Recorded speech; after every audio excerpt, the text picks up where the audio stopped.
Good afternoon. Today I'm going to be reviewing the Casio MTP-B145D-9AVEF. This watch is available from Amazon.ie for €55. So firstly, let's look at the box that the watch comes in, and then I'll talk you through the specifications of the piece. So the watch comes in this Casio branded cardboard watch box, which is carbon fibre effect, and it has a cardboard drawer which you withdraw from the cardboard sleeve, and inside the drawer the watch sits on a piece of foam inside a cutout, as you can see. So this piece of foam is a snug fit inside the cutout of the cardboard drawer, and it does do a good job of protecting the watch in shipping from any damage. So although basic, it does suffice in protecting it, and I think it's acceptable to use a basic cardboard watch box, bearing in mind this is a low tier price point piece at only €55. With regards to the items that come with the watch, this is the cardboard tag, which is Casio branded, and on the reverse we have the full reference number of the piece and also the module number 4393 quartz, also the barcode for the piece. One also gets this owner's instruction manual, which is in the form of a fold-out leaflet. It details the operation of the movement used, which is the Casio module number 4393 quartz, which is made in Japan. It's translated into English and a plethora of foreign languages, clear concise diagrams, and the instructions are easy to follow. One also gets this warranty card, which is in the form of a fold-out leaflet. It's translated into English and a plethora of foreign languages, and it details the terms and conditions of the 2-year international warranty. I want to give due credit to Casio here, because often low-tier brands only cover their watches with 12 months international warranty.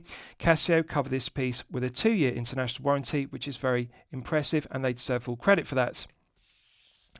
And lastly, one also gets this leaflet, which is Casio's advice on disposal of waste electrical and electronic equipment, because the Casio module number 4393 quartz, which has a 3-year battery life, is powered by a battery, and of course when the battery is exhausted after 3 years of use, it becomes electronic waste.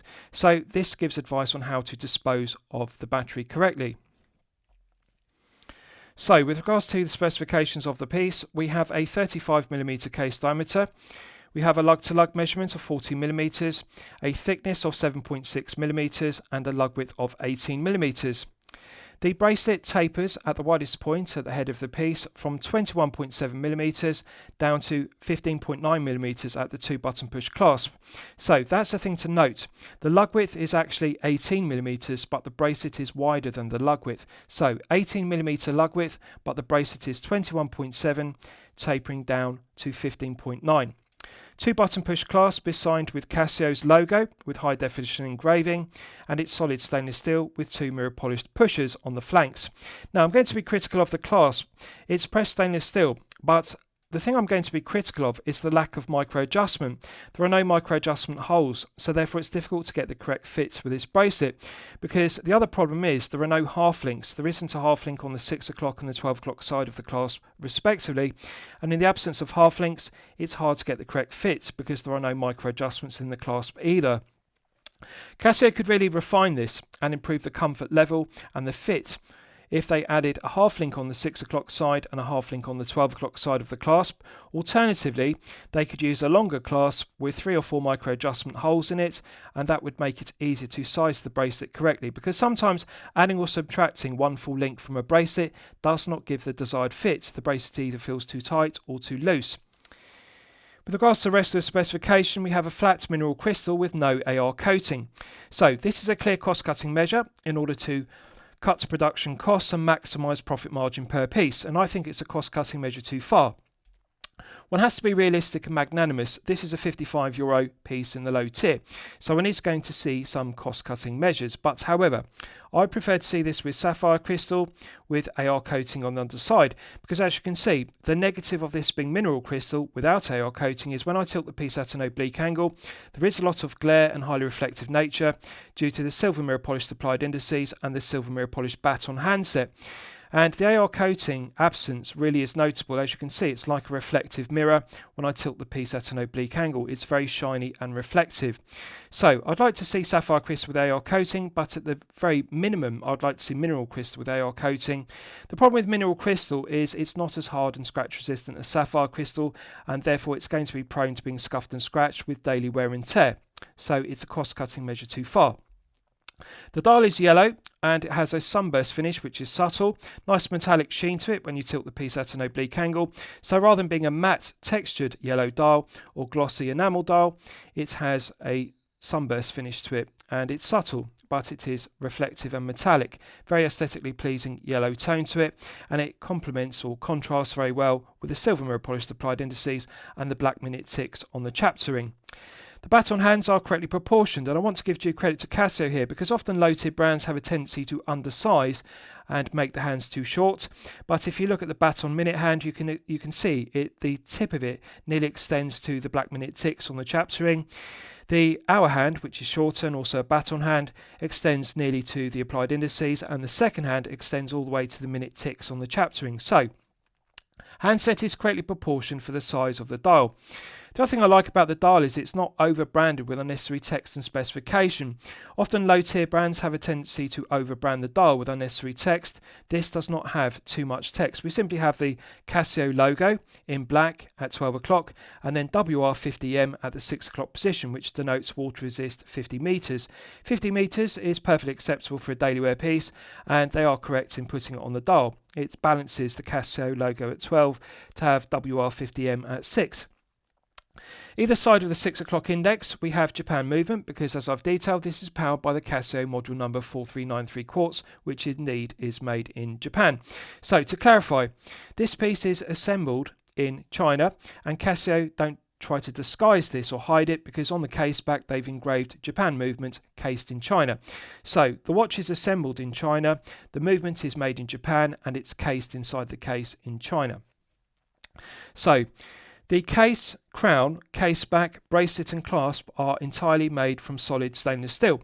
And I want to give credit to Casio here because often low-tier Casio watches use brass cases which are nickel plated to give the appearance of stainless steel. But the problem with a brass case which is nickel plated, as I've detailed in my previous reviews, is when the nickel plating becomes scuffed and scratched, you cannot polish it in order to remove the scuffs and scratches. And the problem is if you try to polish out the scuffs and scratches to nickel plated brass cases, you inevitably remove the nickel plating and reveal the base metal beneath it, which is brass and gold coloured. So therefore you can't polish out scuffs and scratches as you would do with a solid 316L grade stainless steel case. So this piece is entirely made from solid stainless steel, but however it's not made from 316L grade stainless steel as you would expect. The case, case back, crown, bracelet and clasp are stainless steel, but they are made entirely from SUS 304 grade stainless steel. So I'll explain what the difference is. SUS 304 grade stainless steel has 18% chromium and 8% nickel. So to put that into perspective, 316L grade stainless steel, which you are all familiar with, has 16.5 to 18% chromium and 10 to 13% nickel. So what does that mean in real terms? Well, SUS 304 has 8% nickel, 316L grade has 10 to 13% nickel. So 316L grade stainless steel has a higher nickel percentage, and what that means in real terms is it's more corrosion resistant, and therefore it's particularly suitable for watches because it's corrosion resistant. SUS 304 is not as corrosion resistant due to the lower percentage of nickel, and it's a clear cost cutting measure by Casio to use SUS 304. Because it has less nickel, it means that it's less expensive, so it cuts production costs and therefore maximizes profit margin per piece. That's the reason why Casio are using it. They're using it as an alternative to 316L because it's less expensive. Now, on a positive note, SUS 304 is solid stainless steel, so when this case becomes scuffed and scratched with daily wear and tear, you can polish out the scratches, and it is better than using a brass case which is nickel plated, which, as I've detailed, you cannot polish out scratches because it reveals the brass base metal beneath it. So it's good to see solid stainless steel used throughout, but disappointing to see SUS 304 with an 8% nickel content versus 316L grade stainless steel which has 10 to 13% nickel content and therefore more corrosion resistant. So with regards to the rest of the specification, we have a push-pull crown rather than screw-down crown, solid SUS 304 grade stainless steel, coin edge finish to it, mirror polished stone cap. It's sterile and unsigned, but I'm not going to be critical of it because this is a €55 low tip piece. One has to be realistic and expect some cost cutting. So push-pull crown. Pulling it out to the first click position, I'm just going to move the minute hand out of the way so you can see the date complication better. Pulling it out to the first click position is the quick set date complication. So white date wheel with contrasting black Arabic numerals. Both the singles and the double Arabic numerals align correctly. They're not too far to the left or the right of the date window, and they're not too high or too low. Clicks over with a nice positive click. Feels light. So the clicking action feels very similar to the Miyota 2115 quartz, which is used in the Casio Joro and a plethora of other Casio pieces. This module number 4393 feels exactly the same as the 2115 used in the Joro. Light feeling to clicking it over. To put it into perspective, the quick set date complication feels lighter than an automatic such as the Seiko NH35A, which you'll all be familiar with. Has a very light feeling to it, more like a Miyota 2115, which you may be familiar with. So I like the feeling of it. It feels positive, but it does feel lighter than the heavy clicking of a quick set date on an NH35A. So, putting it out to the second click position hacks the movement, and as you can see, the second hand has now stopped dead, so it's possible to set the time precisely to the second with the Casio module number 4393 quartz. Light resistance to the gearing, 0 joules in the module, so no friction whatsoever. Feels smooth clockwise and anti-clockwise when you cycle through the 12 hours. Minimal backplay. When you rotate the crown clockwise and anti-clockwise, there's an almost immediate response to the baton minute hand. So I like the fact there's not a lot of play or backplay in it. You can feel it feels nice and tight. Feels good to set the time, and it feels very good. I like the meshing of the gearing in it. It feels like a robust and reliable quartz module. Pushing it back in has got a nice positive click, and that restarts the module. You can see the second hand begins to tick around the dial once again. So quick set complication works well, hacking works well, feels smooth to set the time, and the date quick set works very well. Right, so let's look at the bracelet in detail. So bracelet is solid stainless steel, and when I say solid, it's actually folded links rather than solid links, but what I mean by solid is it's not plated metal, it is solid stainless steel, but as I've detailed, it's SUS 304 grade versus 316L grade, which has higher nickel percentage and therefore more corrosion resistant. 18mm lug width. Now, the negative is there is significant play because we have hollow folded end links and they are a sloppy fit rather than a tight interference friction fit. So lots of play around the spring bar. They could tighten up the tolerances because it rattles, as you can see. Lateral, side to side, up and down, longitudinal play in every single direction, which is significant. Let's check the other side for continuity. On a positive note, it articulates freely, doesn't feel stiff or kink, but excess play, so it rattles. Lateral, side to side, up and down, longitudinal, play in every single direction. So end links are sloppy, too much play, and they really need to tighten up the tolerances, as you can see. The negative of using folded links rather than solid links is this bracelet is sloppy. Every single one of the folded links rattles, and the cumulative effect across the length of the bracelet is it feels sloppy. There's a lot of play, and you can hear it rattle and also feel it rattle. It feels very loose.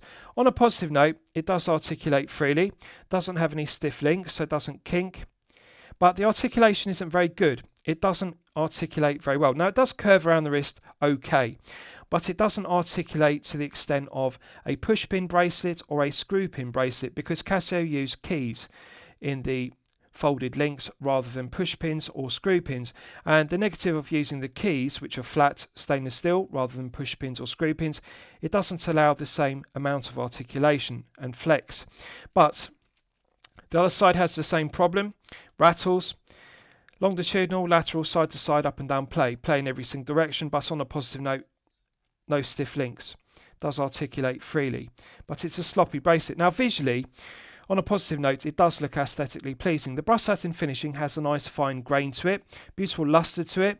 No sharp edges to the top edge or the lower edge of the flanks, but the negative of using folded links with these keys is you can see the keys, you can see the slots in the folds of the links. And this is not as aesthetically pleasing as solid links with mirror polished flanks, but the mirror polishing is done to a good standard, no sharp edges to the top edge or the lower edge. And also, there are no sharp edges to the top edge of the brushed satin finished bracelet links and the low edge of the brushed satin finished bracelet links. So the quality of the brushed satin finishing and the mirror polishing is good, but it does rattle. The negative of this bracelet is it pulls arm hairs. Regardless of whether you size the bracelet tight or loose, it does pull arm hairs due to having all the slots in the folded links rather than having solid links, and this is the main negative of the piece. The comfort level is diminished because it pulls arm hairs, and that's a real shame because visually it does look aesthetically pleasing. And the aggressive taper from 21.7 at the head of the piece down to 15.9 does work very well because it is a small head of the piece. It's only 35mm, so it does have a nice taper which is aggressive, and I think they've got the taper correct because the bracelet flares out because it's an 18mm lug width. So for example, if they used a bracelet that tapered from 18, the lug width, down to 15.9, the bracelet would look too thin for the 35mm head of the piece. But they flared the bracelet so it's wider than the lug width at 18. It's 21.7, tapering down to 15.9. So the aggressive taper does add some meat to the bracelet. Visually it does look good, just a shame that it pulls arm hairs. So let's look at the clasp. 2 button push triggers are mirror polished, no sharp edges, which is good, heavily sprung loaded. Now, disappointing finishing because they've just left it matte be-blasted effect. They could have mirror polished it, which would look more aesthetically pleasing, or alternatively longitudinally brushed satin finishing. But brushed satin finished it. It's just matte be-blasted effect, which is a clear cost-cutting measure in order to cut production costs and therefore maximise profit margin per piece. On a positive note, there's no sharp edges to the flanks on the top side and the underside of the flanks. Centred section doesn't have any sharp corners, so that's good. Let's check the hinge pins. Left hand hinge pin articulates freely, doesn't feel stiff or kink. Unfortunately has excessive play, as one would expect. Centre hinge pin articulates freely, doesn't feel stiff or kink, but again, significant lateral side to side play, up and down play in every single direction, so it rattles. Finally, let's check the right hand hinge pin. Again, articulates freely, doesn't feel stiff or kink, but as one would expect, excessive play in every single direction. So, cumulative effect. Too much play in the left hand, centre and right hand hinge pins. It's sloppy, it rattles, but one has to be magnanimous because this is a low tip piece costing only €55. This is what one gets at €55 price point. Pressed stainless steel clasp rather than solid milled stainless steel clasp, and play in all 3 of the hinge pins. It rattles, it's sloppy, but on a positive note doesn't have any sharp edges, so it is comfortable. Snap shut with a nice positive click, and the 2 button push triggers are robust and reliable. They're heavily sprung loaded, so it is reliable despite being sloppy. So let's look at the case back. Solid stainless steel case back, and as I've detailed, the case back is also made from SUS 304 grade versus 316L grade stainless steel, so it's not as corrosion resistant because of the lower nickel content. Mirror polished to a flawless standard, and it's engraved with high definition engraving with a specification reference number of the piece, and also they've been honest about the origin of the piece. It says Japan movement cased in China, which is true. The module is made in Japan and then it's cased in China and the watch is assembled in China. So details the full specification. The benefit of the case back is it's low profile and flat, and this is a very thin piece. As a result, it's only 7.6mm, which is the benefit of it being quartz powered. But however, there is a cost-cutting measure which is disappointing. It's a pressed-on caseback versus a screw-down caseback. Now, 50 metres of hermetic seal is acceptable for a daily wear piece, but however, I would prefer to see a screw-down caseback because it provides a better hermetic seal than a pressed-on caseback. The other reason why I prefer to see a screw-down caseback versus a pressed-on caseback is it makes it easier to change the battery because it's easy to remove a screw-down caseback, but it's more difficult to remove a pressed-on caseback. And this does have a 3-year battery life, which is long, but at the 3-year point it would be nice to have a screw-down caseback to easily remove the caseback to exchange the battery for a new one. Pressed-on casebacks can be more difficult to remove.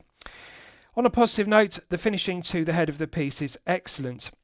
Mirror polishing is flawless on the top side, underside and flanks, and they deserve credit here because the bezel is mirror polished to flawless standard, the flanks are mirror polished to flawless standard, nice angular profile to the lugs, and we've got concentric brushed satin finishing to the top of the lugs, and that contrasts with the angular facets to the edge, and then we've got mirror polishing to the flanks. Nice deburred undercuts to the flanks, and it's very good. No sharp edges on any edge of the case. The tips of the lugs have been deburred and chamfered very well.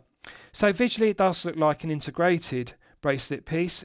It does look similar to a Tissot PRX, for example, but however, it's not an integrated bracelet. It just has standard 18mm spring bars, as you can see. But visually it does give the aesthetic of a PRX, and the 35mm case is correctly proportioned for the bracelet taper.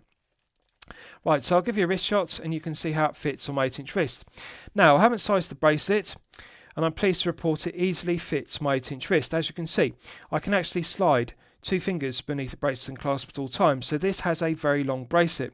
It will fit up to even a 9-inch wrist size, so no concerns whatsoever if you have an 8-inch plus wrist size. There are enough removable links on the 6 o'clock and the 12 o'clock side to size this down to a minimum 6-inch wrist size, so this will fit minimum 6-inch up to maximum 9-inch wrist size. But as I've detailed, the negative of the lack of half links on the 6 and the 12 o'clock side of the clasp is it's difficult to get the correct fit, and also we don't have a micro adjustment clasp. There are no holes in the flanks. It's hard to get the correct fit. They really could enhance this by adding half links and also a longer clasp with 3 or 4 micro adjustment holes. Adding or subtracting 1 full link might not give you the correct size, but 6 inches is the minimum, 9 inches is the maximum. Plenty of removable links. Now, comfort level is good. I say comfort level is good with regards to the head of the piece. Really, one has to separate the head of the piece from the bracelet, because bracelet visually looks very aesthetically pleasing, beautiful luster to it, taper is correct, pulls arm hairs, therefore the comfort level and feel good factor are diminished. But when I say comfort level and feel good factor are excellent, I'm referring to the head of the piece. So it is worth purchasing this piece and wearing it on a strap. For example, on a leather strap or a rubber strap, this is a very aesthetically pleasing piece. The head of the piece feels very well balanced, doesn't feel top heavy, it's very low profile at only 7.6mm. So you'll know from my previous reviews, the sweet spot is 13mm or below. Needless to say, at 7.6, it's easily going to slip underneath a shirt cuff if you wear business shirts. Very low profile piece. Very compact case dimensions because it's only 40mm lug to lug.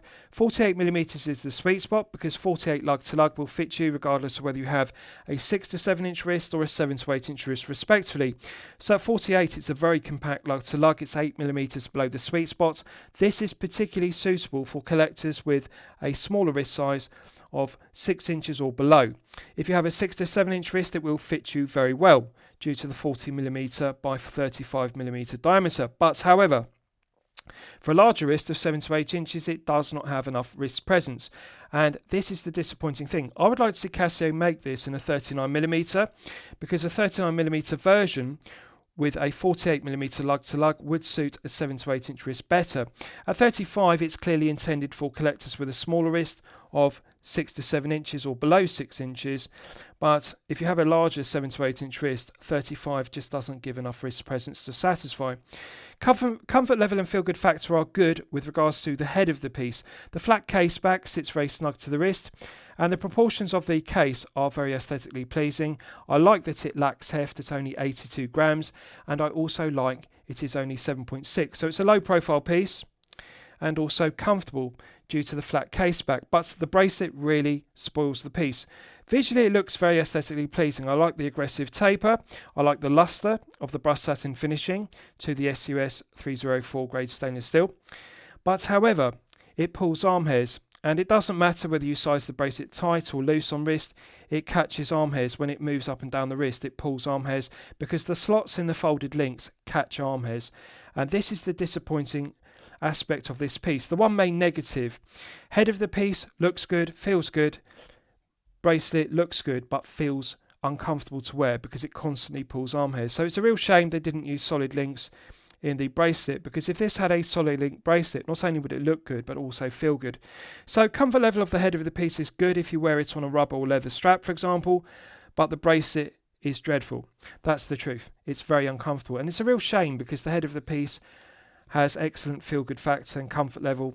Bracelet has dreadful feel good factor and comfort level. So there's no loom on the dial and hands, therefore we don't need to do a loom test, so I'll move on to discussing the movement used. So as I've detailed, this is powered by the Casio module number 4393 quartz, which is made in Japan. It's been in service since 2007, so at this stage in 2025 it's a reliable, well-proven workhorse quartz module. 0 joules. It has a 3-year battery life, which is excellent, so potentially you could purchase this piece and wear it for 3 years before needing to change the battery. Stated accuracy is plus or minus 20 seconds per month, so just think about that for a moment. That's not plus or minus 20 seconds per day or per week. Plus or minus 20 seconds per month is better than plus or minus 1 second per day accuracy.